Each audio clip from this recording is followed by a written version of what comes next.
Hello, what I got here today is a vintage Capehart stereo console.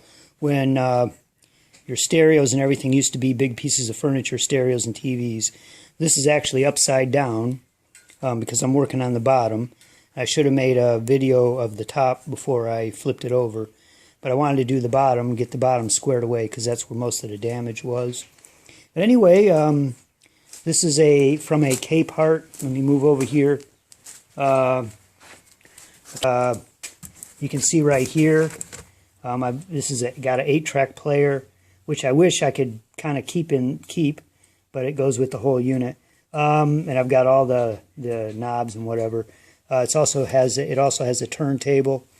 Anybody who's interested in this, who might want to get it going again, just let me know. One side is kind of dropped out, but basically you could almost run down to Radio Shack and grab whatever parts for it. It's a solid state. What I'm going to do to this one is I'm going to put in my own tube stereo. It's going to be a Carmen Hardin TA 5000X, and I'm going to put in another turntable. What you can see right here is the box where the albums sit. This is actually, you're looking at the bottom here. So once it's flipped over, that's where the albums sit. Over here was a little rack where the 78, little 78 size records, the tiny ones sit. I believe they're 70, no, they're 45. All right. This used to be particle board. I replaced that. This used to be chipboard. I replaced that, which is at the top. And you can see the chipboard right here. There we go. My phone's kind of not cooperating as far as focusing. Chipboard is, as you can see, is actually little pieces of chips of wood that are glued together. And let me show you real quick here. This is what chipboard looks like when it gets wet.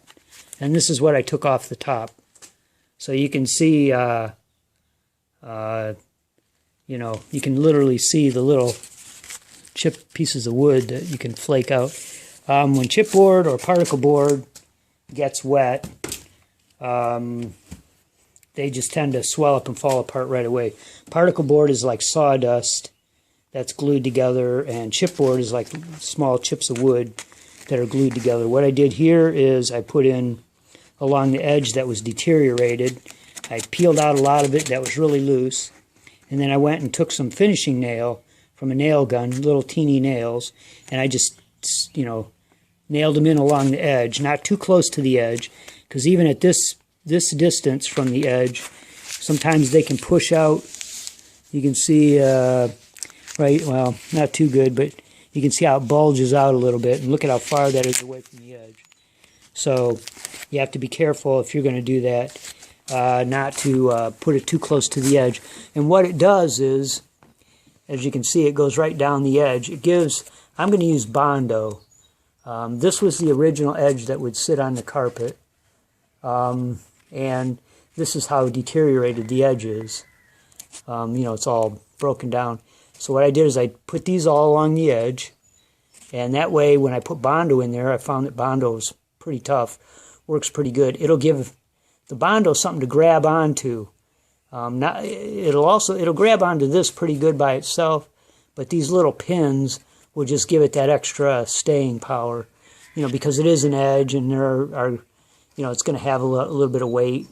What I'm going to do, though, if you notice, this board that I put on right here is up a little higher than the actual original edge. See, that edge used to sit on the carpet. There's just a little bit left, fortunately. What I'm going to do is, after I square this off with Bondo, make it look real nice, I'm going to lay another piece of wood over this to match the height of this. And what that will do is it'll keep, when it gets slid around on floors and pushed back and forth, which it inevitably will do, it'll keep it from, it just won't be riding on the Bondo. It won't be tugging on that. It'll be riding on a piece of wood. So, that's just an idea for somebody. What I also did is I went around and just kind of drip glue in any of the spaces along the edges. And you know, it's not a really good video, but you know, any of the edges and whatever. I let Elmer's glue run in there, and I just, you know, over the course of a few days. What I'm hoping is that it will help keep the squeaking or buzzing down. Of course, there is a chance by putting some in there that I could cause that to happen, but I'll take my chances and hope I don't end up having to flip it over or something to keep trying to put some, you know, silence, some kind of buzz or squeak. But anyway, basically, like I said, I'm going to put a new turntable there and an old, well, I'm going to get a vintage turntable and a vintage, I've got a vintage tube stereo that's being worked on right now. You can see the old speakers. I've got 3 tweeters, which I'm going to use. This bigger speaker, I'm just going to leave that idle, and I may actually pull that out so it can actually, you know, the airflow, and maybe I may see how it sounds with it out, see if I get a little bit better bass response.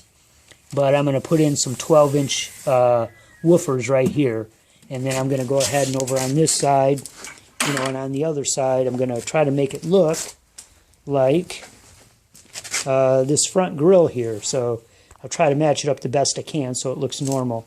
Then you can see this edge used to be squared off nice and square, but it's been beat up over the years, so I just kind of rounded it off. That makes it a little bit easier. Some of the areas where it was beat up really bad and it's kind of low, I'll just fill that in a little bit and round it off. So by the time I'm done painting it, you'll just see a nice rounded edge. I'm not doing a you know, a professional restore. You know, I'm not a professional at it, but you know, so what I'm doing is just kind of like a, you know, the garage type restoration. But this thing was going to be tossed out anyway, so I like to do the least amount other than I'm cutting holes in the original sides. But I kind of like to keep things as original as possible, so that way if somebody in the future wanted to come back and completely restore it, you know, they could. But you know, this was made probably, I think, in the mid-60s to up to 70, around 70-ish. The reason is because in the mid-60s they started using the cheap particle board with what I call wallpaper over it. And also they started making solid state instead of tube. If you go back, you know, into the, I guess, the 50s and 60s, all this would have been like wood. And, you know, it would have looked really fantastic. You know, really high quality. But anyway, I'm hoping that this will sound good. And I will try to make another video of when it's finished. Hopefully it'll come out good and sound good. And when I do, I'll put it on the YouTube. All right.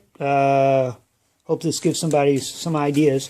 I just keep that kind of stuff covered, you know, so it doesn't get all dirty and everything, or at least not as dirty. You know, I try to do a couple of little things here and there. And of course I glued all this as I put it together.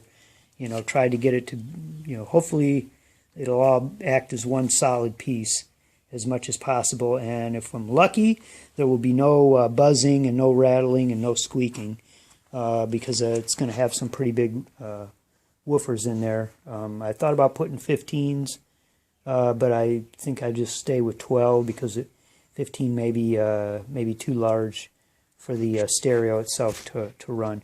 All right, I will try to make another video when I flip it over and get more work done on it.